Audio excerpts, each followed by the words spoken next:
عظم الله لكم الأجر بمصاب الإمام موسى بن جعفر، ولسان حال الإمام الرضا عليه السلام يقول أبويا أبويا يا أبويا راية راية حرج ويا زمان شلون راية. السلام علیکم ورحمۃ اللہ وبرکاتہ۔ سیرت ٹیوٹوریلز کے ساتھ آپ کی خدمت میں حاضر ہوں۔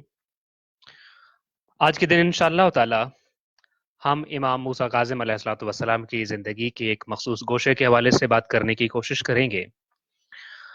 ہماری زندگی کی قیمتی ترین چیزوں میں سے سب سے اہم اور قیمتی ترین چیز وقت ہے۔ حدیث میں یہاں تک بھی آیا ہے جو وقت کی قدر نہیں کرتا، وقت اس کی قدر نہیں کرتا اور اسے اپنے پروں تلے رون ڈالتا ہے۔ اور ہم نے اپنی زندگی میں بزرگان کے ارشادات میں اور اپنے تجربات میں دیکھا ہے کہ وقت گزرنے کے بعد یا وقت ہاتھ نکل جانے کے بعد، چاہے وہ پوری زندگی کا وقت ہو یا کسی مخصوص کام کرنے کا کوئی خاص وقت، انسان سوائے پچھتاوے کے نتیجے کے طور پر اپنے ہاتھ میں اور کچھ بھی نہیں دیکھتا۔ اس لیے ہماری زندگی کی قیمتی ترین متاع اور سب سے قیمتی سامان اور سب سے بڑا قیمتی سرمایہ وقت ہے۔ یہ وہ وقت ہی ہے جس کا بہترین استعمال انسان کو کامیاب لوگوں کی صفوں میں جا کھڑا کرتا ہے، اور اگر وقت کو ضائع کر دیا جائے تو انسان ناکامیوں کی پستیوں میں گرتا پڑا رہتا ہے۔ آپ کے سامنے عرض یہ کرنا چاہتے ہیں کہ وقت کے حوالے سے امام موسیٰ کاظم علیہ الصلوۃ والسلام کے فرامین سے پہلے ایک رائٹر ہے اسٹیفن اور کووے، امریکن ہے بیسیکلی وہ، اور ماہر تعلیم بھی تھے، مصنف بھی تھے، پروفیسر بھی تھے، مقرر بھی تھے، بلکہ وہ اپنے وقت کے حوالے سے اتنی بڑی شخصیت تھے کہ 1996 میں ٹائم میگزین نے ان کو امریکہ کے 25 بااثر ترین افراد اور 25 مؤثر ترین شخصیات میں شامل کیا تھا۔ اور بہت ساری کتابیں انہوں نے لکھی، ڈھیر سارے ایوارڈز اپنی زندگی میں اور بہت ساری اچیومنٹس حاصل کی ہیں، بلکہ 1998 میں ان کو انٹرنیشنل مین آف پیس کا ایوارڈ بھی سکھ کمیونٹی کی طرف سے ملا۔ اور ان کی بہت ساری کتابیں جو منظر عام پر بھی آئیں، بیسیکلی انہوں نے لیڈرشپ کو جو ہے وہ ایڈریس کیا ہے، اور خاندانی معاملات ہیں اور ہمارے ہاں مختلف ادارے ہوتے ہیں اور ان کی کامیابی کے راز کیا ہو سکتے ہیں، کہ کامیاب خاندانی زندگی کے راز کیا ہو سکتے ہیں، میں اپنے اندر کا لیڈر کیسے جگا سکتا ہوں جو مجھے لیڈ کرے، مجھے میری کامیاب زندگی کی طرف مجھے لیڈ کرے، اور جو ہے وہ معاشرے میں میرا ایک قائدانہ کردار ہو، ایک لیڈرشپ ہو میرے اندر ہر کام کرنے کے لیے۔ لہٰذا ان کو ان چیزوں کا بہت ماہر سمجھا جاتا تھا۔ انہوں نے ایک کتاب لکھی، بیسیکلی ایک سے زیادہ کتابیں، مگر ان کی ایک کتاب جس کی جو ان کی وجہ شہرت بنی اور جس کی وجہ سے ان کو دنیا میں بہت جانا اور پہچانا جاتا ہے، اور وہ ہے کہ The 7 Habits of Highly Effective People، یعنی کہ پر اثر لوگوں کی 7 عادات۔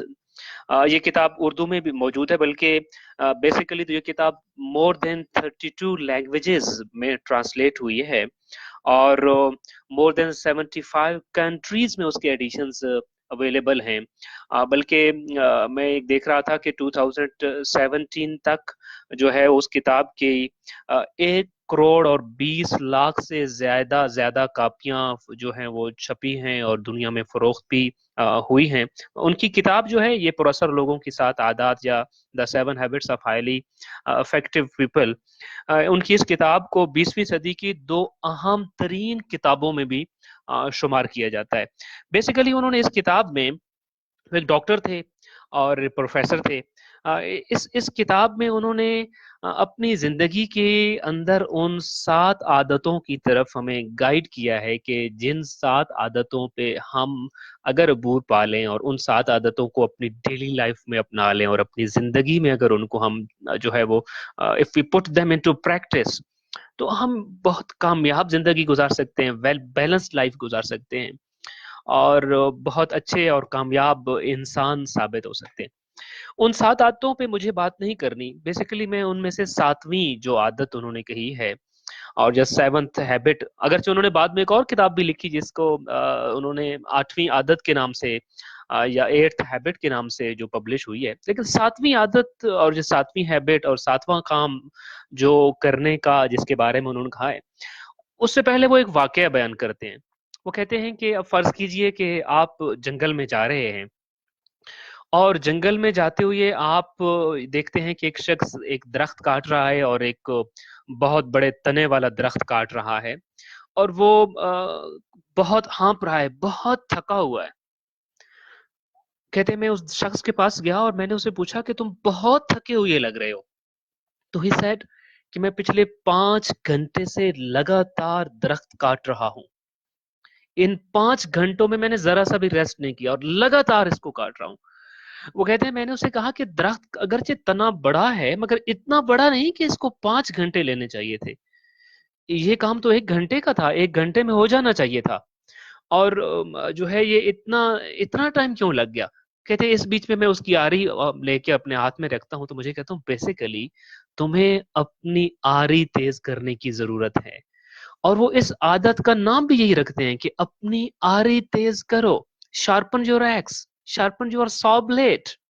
وہ کہتے ہیں میں نے اسے کہا کہ بیسیکلی ٹائم زیادہ اس لیے لگ رہا ہے کہ چونکہ آپ کا جو سا بلیڈ ہے، آپ کا ایکس ہے، آپ کا جو آری ہے وہ تیز نہیں ہے، یہاں سے اٹھو اور آری تیز کرو۔ ویری انٹرسٹنگلی وہ کہتے ہیں مجھے اس شخص نے کہا کہ آپ یہاں سے ہٹو، گیٹ اوے، یہاں سے چلے جاؤ، میرے پاس آری تیز کرنے کا وقت بھی نہیں ہے، میں اتنا مصروف ہوں۔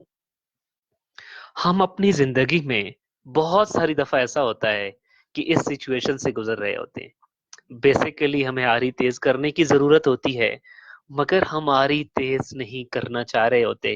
ہمیں لگتا ہے ہم یہاں سے اٹھ کے اگر 5 10 منٹ 20 منٹ آری تیز کریں گے تو وہ جو درخت کاٹنے سے اٹھ جائیں گے تو وہ ہمارا من، ہمارا اندر ہمیں مطمئن نہیں ہونے دے گا کہ تم درخت چھوڑ کے ادھر کیوں بیٹھے ہو، حالانکہ درخت چھوڑنا نہیں ہے، درخت چھوڑ کے الگ بیٹھنا نہیں ہے، وہ درخت کاٹنے کا حصہ ہے جب آپ آری تیز کر رہے ہوتے ہیں۔ ہم اپنے ڈیلی روٹین میں کتنی بار ایسا ہوتا ہے، ایک کام سے اکتائے پڑے ہوتے ہیں پھر بھی اس میں لگے ہوئے ہوتے ہیں، ایک کام سے تھک کے چور چور ہوئے پڑے ہوتے ہیں مگر پھر بھی اس کام کو انجام دے رہے ہوتے ہیں۔ کتنی ہی دفعہ ایسا ہوتا ہے کہ ہم کسی کام کو انجام دیتے ہوئے اس حالت کو جا پہنچتے ہیں اور ہمارا کنڈیشن یہ ہو جاتا ہے کہ اس کام کو مزید جاری رکھنا ہمارے لیے پاسبل نہیں ہوتا مگر پھر بھی ہم اس کام سے چپکے پڑے ہوتے ہیں، صرف اپنے انر سیٹسفیکشن کے لیے کہ نہیں میں لگا ہوا ہوں۔ کام سے لگا ہوا ہونا امپورٹنٹ نہیں ہے، کام کو بر وقت کرنا امپورٹنٹ ہے۔ کام اگر بر وقت ہو رہا ہے تو پھر اس کا مطلب ہے آپ کام کو لگے ہوئی ہیں۔ جو ہے وہ سٹیفن آر کووے اپنی کتاب پر اثر لوگوں کی 7 عادات میں اپنی آری تیز کرنے کے 4 طریقے بیان کرتے ہیں۔ وہ کہتے ہیں کہ اگر آپ چاہتے ہیں کہ آپ کی آری تیز ہو، آپ دن میں ہر کام کو تھرو پراپر چینل کریں، تھرو پراپر میڈیم کریں اور اس کے اپنے گیون ٹائم کے اندر کریں، اور آپ تھکیں بھی نہیں، اکتائیں بھی نہیں، کسی چیز سے اکتاہٹ بھی نہ ہو، تھکاوٹ بھی نہ ہو، تو آپ کو 4 کام کرنا ہوں گے۔ آپ کے ہر کام کی آری تیز ہو جائے گی، آپ کا ہر کام سپیڈ میں ہو جائے گا، آپ کا ہر کام بر وقت ہو جائے گا۔ سب سے پہلی چیز، آپ کے اندر آری تیز کرنے کا جو پہلا آلہ ہے اس کو کہتے ہیں آپ کی زندگی کا روحانی پہلو۔ آپ کی زندگی کا جو روحانی پہلو ہے یہ بہت امپورٹنٹ ہے۔ روحانی پہلو در حقیقت ہمارا اندر ہے، ہم ایک باہر ہیں، ایک ہمارا اندر کا وجود ہے، یہ ہماری زندگی کا ایک پرائیویٹ اور موسٹ امپورٹنٹ حصہ ہے، most important sphere of life ہے، ہمارا اندر ہے، یہ ہمارا مرکز ہے۔ آپ کو پتا ہے نا جب تک مرکز ٹھیک نہ ہو میسج آگے نہیں جاتا۔ آگے کمانڈ نہیں ہو پاتا. یہ ہمارا مرکز، یہ ہماری روحانی پہلو ہماری زندگی کا اندرون ہے، یہ ہماری زندگی کا ایک پرائیویٹ اور انتہائی اہم حصہ ہے. ہماری زندگی کے باقی تمام کام، تمام ذرائع، تمام پہلو، تمام حصے اس سے منسلک ہوتے ہیں، اس سے جڑے ہوئے ہوتے ہیں. یہ ان کو متاثر بھی کرتا ہے، ان کو اوپر بھی اٹھاتا ہے، اور بعض اوقات تو اتنا اسٹرانگ ہو جاتا ہے کہ انسان کو وقت کی قید سے آزاد کر کے انتہائی بلندیوں پر لے جاتا ہے. لہٰذا جب آپ روحانی پہلو کی طرف ہم جاتے ہیں، اپنی زندگی کی روحانی پہلو کو ایڈریس کرتے ہیں اور روحانیت کی طرف جا رہے ہوتے ہیں، تو در حقیقت ہم اس وقت اپنے آپ کو طاقتور کر رہے ہوتے ہیں اور اپنے آپ کے اندر ایک خدمت کا جذبہ پا رہے ہوتے ہیں. ہمیں اپنے لیے ایک مرکز نظر آ رہا ہوتا ہے، جس مرکز سے ہم اپنے آپ کو امپاور کرتے ہیں، جس مرکز سے ہم جوڑنے کے بعد اپنے آپ کو جو ہے وہ بہت زیادہ اسٹرانگ محسوس کرتے ہیں. لیکن بات پھر وہی، کبھی ایسا بھی تو ہوتا ہے کام اتنے زیادہ ہوتے ہیں کہ روحانی پہلو یعنی خدا سے جڑ جانا، اپنا جو بھی روحانی مرکز ہے اس کے ساتھ جڑ جانا، اس کا وقت بھی نہیں بچتا ہمارے پاس. تو کیا مطلب؟ ہماری مصروفیات کبھی ہمیں آری کا یہ والا حصہ تیز کرنے کی اجازت نہیں دیتی ہے. کنگ مارٹن لوتھر جو ایک ریفارمر تھے، جو ہمارے موجودہ دور کے ایک بہت بڑے فلاسفر سمجھے جاتے ہیں، ان کے بارے میں لکھا گیا ہے کہ ایک مرتبہ انہوں نے یہ کہا کہ آج مجھے اتنا زیادہ کام کرنے ہیں کہ مجھے دعا. اچھا، اگر یہ سینٹینس مجھے اور آپ کو کمپلیٹ کرنا ہو تو ہمارا سینٹینس کیسے ہوگا؟ میں ان کا سینٹینس بعد میں پڑھتا ہوں. جس دن میرے کام زیادہ ہوں تو اگر میں یہ سینٹینس بولتا ہوں اور جہاں جا کے رک جاتا ہوں تو آپ کو کیا لگے گا میں کیا کہنے لگا ہوں؟ اف آئی سے کہ مجھے آج اتنے زیادہ کام کرنے ہیں کہ مجھے آج دعا ڈیش ڈیش ڈیش ڈیش، فوراً سے ذہن میں آتا ہے کہ زیادہ کام ہو، بہت زیادہ کام کرنے ہوں، اور پھر آپ فوراً سے دعا کی بات کر رہے ہو تو گویا کہ یہ ذہن میں آتا ہے کہ مجھے آج اتنے زیادہ کام کرنے ہیں کہ مجھے دعا کا وقت نہیں ملے گا. نو، ہی ڈیڈنٹ سے دس. مارٹن لوتھر نے یہ کہا کہ مجھے آج اتنے زیادہ کام کرنے ہیں کہ مجھے دعا میں 1 گھنٹہ زائد لگانا پڑے گا. کام زیادہ ہے نا، طاقت زیادہ چاہیے، آری زیادہ تیز چاہیے، آری زیادہ تیز کرنا چاہتے ہیں. Sharpen your axe, to sharpen your axe, کیا کرنا ہوگا؟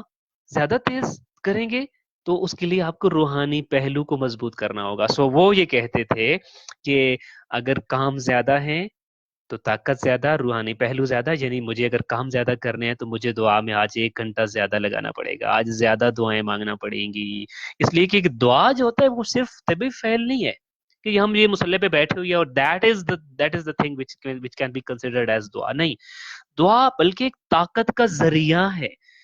دعا کے ذریعے ہماری انرجی میں بہت اضافہ ہوتا ہے، بہت بڑا اضافہ ہوتا ہے. I have so many things to do.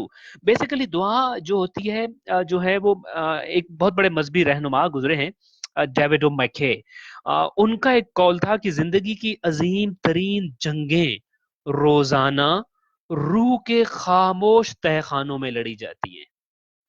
روح کی جنگ میں جیتنا چاہتے ہیں تو ہمیں طاقت لینا ہوگی. یہ روحانی پہلو ہے، یعنی ہماری روح کے تہہ خانوں اور نیا خانوں میں لڑی جانے والی جنگیں زندگی کی عظیم ترین جنگیں ہوتی ہیں. جو یہاں سے ہارتا ہے وہی ایک برائی کی صورت میں وہاں معاشرے میں پیش نظر آتا ہے ہمیں. سو اینی ہاؤ جو ہے وہ بات جو کر رہے تھے وہ یہ تھا کہ ہمیں اپنی وقت کی آری اور اپنے کاموں کی آری تیز کرنے کے لیے 4 کام کرنا ہوں گے. اور اسٹیفن آر کووے یہ کہتے ہیں ہماری آری تیز کرنے کے لیے، آری تیز کرو کے لیے سب سے پہلے جو چیز ہے وہ ہے ہمارا روحانی پہلو. اچھا، روحانی پہلو کے بعد ہمارا آتا ہے طبی پہلو، یعنی کہ ہمارے جسم اور جسم سے متعلق جو جتنی بھی چیزیں ہیں، ہم اپنے جسم کی حفاظت کریں، پراپر کیئر کریں، صحیح کھائیں، صحیح پئیں، مناسب آرام کریں، باقاعدگی کے ساتھ جسم کی ورزش کریں. اور وہ ورزش کے والے سے بھی یہ کہتے ہیں کہ ورزش ہمارے پاس بیسیکلی ہمارے پاس بعض اوقات ورزش کا وقت بھی نہیں ہوتا. جیسے کام زیادہ تو دعا کا وقت بھی نہیں ہے، کام کا برڈن زیادہ ہو گیا تو ورزش کا وقت بھی نہیں ہے. حالانکہ ورزش آپ کے باقی وقت کو زیادہ پاورفل بناتا ہے. آپ کا طبی پہلو، آپ جو اپنے جسم کے لیے چاہتے ہوتے ہیں کرتے ہیں، یہ بیسیکلی آپ کے وقت کو زیادہ پاورفل بناتا ہے. سو دوسرا پہلو ہے طبی پہلو. تیسرا پہلو سماجی پہلو، کہ سماج یعنی معاشرہ یعنی سوسائٹی. اور سوسائٹی میں کون ہے؟ میں ہوں، میرا فیملی ہے، میرے ریلیٹیوز ہیں، میرے ارد گرد کے پڑوسی لوگ ہیں، اور پھر میرا معاشرہ ہے. سو اٹ مینس کہ مجھے اپنی ایکٹیویٹی سے نکل کر کچھ ٹائم ان کے لیے کے ساتھ بھی بیتانا ہوگا، اپنے فیملی ممبرس کے ساتھ، اپنے ریلیٹیوز کے ساتھ، اپنے جو میرے اڑوس پڑوس میں میرے ہمسائے رہتے ہیں ان کے ساتھ، اپنے معاشرے کے دیگر لوگوں اور دوستوں کے ساتھ. اس سے کیا ہوگا؟ ہماری یاری تیز ہو جائے گی، ہمارے کام کرنے کی سپیڈ بڑھ جائے گی، ہماری انرجیز بہت زیادہ ہو جائیں گی. اور چوتھا پہلو جو ہماری ان تمام چیزوں کی رفتار کو تیز کرتا ہے اور آری کو تیز کرتا ہے وہ ہمارا ذہنی پہلو ہے. ہماری زیادہ تر جو آپ کہہ لیجیے ذہنی نشو و نما ہوتی ہے ہم نارملی اسکول ایج میں یا کالج ایج میں ہوتی ہے. اس کے بعد بلکہ بہت سارے ایسے چیزیں سامنے نظر سے گزری ہیں کتابوں میں کہ جس میں یہ لکھا گیا ہے کہ اسکول اور کالج کی تعلیم ختم کرنے کے بعد اکثر لوگوں کا جو ذہنی صلاحیتیں ہوتی ہیں ان کو زنگ لگنے پڑتا ہے. جاب مل گئی اور اس کے بعد ذہنی صلاحیتوں کو چھوڑ دیا اور وہ وہیں پہ چھوڑ دی گئی. مگر ذہنی پہلو کو ہمیں کبھی بھی فراموش نہیں کرنا چاہیے. دو باتیں سجیسٹ کروں گا البتہ اس جگہ پہ اور پھر ہم اپنی اس بات کو آگے بڑھاتے ہیں. وہ یہ ہے کہ اپنی ذہنی پہلو کو شارپ کرنے کے لیے، اپنے آری کے اس پہلو کو تیز کرنے کے لیے جو آپ کا ذہن سے تعلق رکھتا ہے، دو کام ضرور کیجیے. ایک تو مطالعہ کریں کتابوں کا، کتب، بکس. میں ذاتی طور پہ نارملی اپنے دوستوں کے ساتھ بیٹھتا ہوں اور ہم انفارملی بات کرتے ہیں کہ خدا نہ خواستہ اگر اس دنیا میں کسی جیل میں، کسی تہہ خانے میں اگر الگ قید تنہائی میں گزارنا پڑ جائے زندگی میں، اگر بکس ساتھ ہوں تو شاید ہم اس چیز دنیا میں کچھ زیادہ چیزوں کو مس نہیں کریں گے بکس کی کمپنی میں. سو بکس یعنی کتاب واقعتاً آپ کا بہترین دوست ہوتا ہے. اور آج کل کے زمانے میں کتابیں جو ہیں وہ متروک ہوتی جا رہی ہیں. حالانکہ انٹرنیٹ پہ ملنے والی ادھر ادھر کی انفارمیشنز جو ہے وہ 90% آپ جانتے ہیں کہ وہ مرغوبہ ہوتا ہے اور مکسچر ہوتا ہے ادھر ادھر کی چیزوں کا. بک سے ضرور اپنے آپ کو جو ہے وہ متعلق رکھیں، بک سے دور نہ ہونے دیں. اور دوسری چیز ہے کہ صرف بکس پڑھیں نہیں بلکہ لکھیں بھی صحیح، لکھنے کی عادت ڈالیں. اچھا کیا لکھیں؟ آپ کہیں جی میں تو فلاسفر نہیں ہوں، میں کیا لکھوں گا؟ اچھا اپنی سوچیں لکھیں، اپنی ڈائری لکھیے، اپنے تجربات لکھیں، اپنا آپ کے اندر جو انٹیوشن ہے، آپ کے اندر جو آپ سے باتیں کرتا ہے اس کو لکھیے. اور جب آپ اپنی سوچوں کو لکھتے ہیں، اپنے تجربات کو لکھتے ہیں، اپنے وجدان کو لکھتے ہیں تو آپ کی لکھنے کی عادت سے کیا ہوتا ہے؟ ذہنی الجھاؤ ختم ہوتا ہے. ذہنی الجھاؤ ختم ہوتا ہے. لہٰذا اچھا لکھنے سے ہمارے سوچنے کی صلاحیت صاف اور اچھی ہوتی ہے، ہماری دلیلوں میں زور آتا ہے اور ہمارا نقطہ نظر بہتر طور پہ ڈلیور ہوتا ہے. دو کام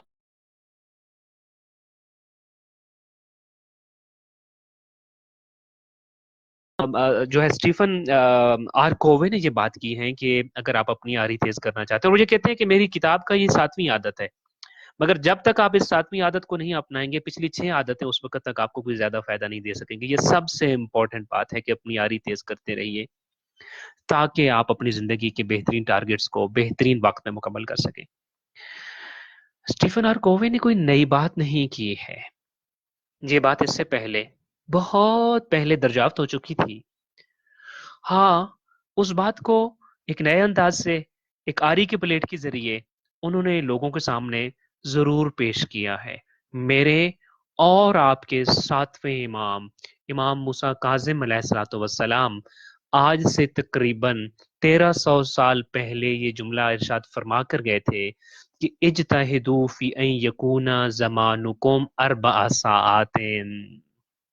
دیکھو، اجتہدوا، ٹرائی، کوشش کرو کہ ان یکون زمانکم، کہ تمہارا دن، تمہارا ٹائم 4 ساعات 4 حصوں میں تقسیم ہو جائے. کوشش یہ کرنی ہے اپنا ٹائم 4 حصوں میں تقسیم کرنا ہے. اس طریقے سے آپ کو 4 حصوں میں ٹائم جب تقسیم کرو گے تو زندگی ایک بیلنسڈ بھی ہوگی اور کامیاب بھی ہوگی. اچھا ہے یا امام، ہم اپنے وقت کو 4 حصوں میں کیسے تقسیم کریں؟ کیا کیا کرنا چاہیے؟ فرمایا ساعتن لمناجات اللہ، وساعتن لامر المعاش، وساعتن لمعاشرت الاخوان والثقات الذین یعرفونکم عیوبکم. اور پھر اس کے بعد فرمایا ساعتن تخلون فیہا للذاتکم فی غیر محرم. یہ دیکھیے اگر آپ اس وقت اسکرین پہ دیکھ رہے ہوں، یہ ایگزیکٹلی وہی چیز ہے جو امام موسیٰ کاظم علیہ السلام آج سے 1300 سال پہلے کر گئے تھے. اپنے وقت کو، اپنے روزانہ کو، اپنی ڈیلی جو آپ کے 24 آورز ہیں ان کو 4 حصوں میں تقسیم کیجئے. 4 حصوں میں. ساعتن لمناجات اللہ، سب سے پہلی چیز. اچھا کیا کہنے، دیکھیں اسلام آپ کو یہ پیکج بائی ڈیفالٹ دیتا ہے. ہوتا ہے نا ڈیفالٹ سیٹنگز ہوتی ہے نا کسی بھی, ہماری ڈیفالٹ سیٹنگ ساتن لمناجات اللہ. میں تھکا ہوا ہوں کسی چیز سے, میں نے آری تیز کرنی ہے تو مجھے روحانی پہلو بہتر کرنا ہوگا, یعنی مناجات کی طرف جانا ہے, خدا سے دعا کے لیے کرنا ہے, خدا سے دعا کے لیے بیٹھنا ہے اور خدا سے زیادہ قریب ہو جانا ہے اور کچھ باتیں خدا سے کرنی ہے. اب دیکھیے کتنا خیال ہے, جب بھی ہم کسی بھی کام سے تھکاوٹ کا احساس ہونے لگتا ہے, اتنے میں مؤذن کہتا ہے اللہ اکبر, اذان کے لیے بلا لیا جاتا ہے. کتنی دفعہ آپ نے انٹرنیٹ پہ دیکھا ہوگا مختلف امیجز پہ, اور کتنے اچھی طریقے سے بتایا جا رہا ہوتا ہے کہ بیسیکلی آپ کی بیٹری جب ڈاؤن ہو جاتی ہے تو اوپر سے نماز کا ٹائم ہو جاتا ہے, آپ وضو کرتے ہیں, نماز پڑھتے ہیں, مناجات کرتے ہیں, خدا سے باتیں کرتے